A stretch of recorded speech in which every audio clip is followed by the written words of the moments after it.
एक बार एक राजमहल में काम वाली बाई का लड़का खेल रहा था। खेलते खेलते उसके हाथ में एक हीरा लग गया तो वो दौड़ता हुआ अपनी माँ के पास ले गया।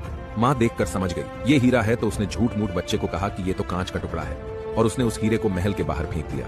और थोड़ी देर बाद वो बाहर से हीरा उठाकर एक सोनार के पास ले गई। सोनार में भी यही कहा ये तो कांच का टुकड़ा है और उसने भी हीरे को बाहर फेंक दिया। वो औरत वहां से चली गई तो बाद में सोनार ने वो हीरा उठा लिया और जौहरी के पास गया। जौहरी को पता चल गया कि ये तो एक नायाब हीरा है और उसकी नीयत बिगड़ गई और उसने भी सोनार को कहा कि ये तो कांच का टुकड़ा है और उसने भी हीरे को बाहर फेंक दिया।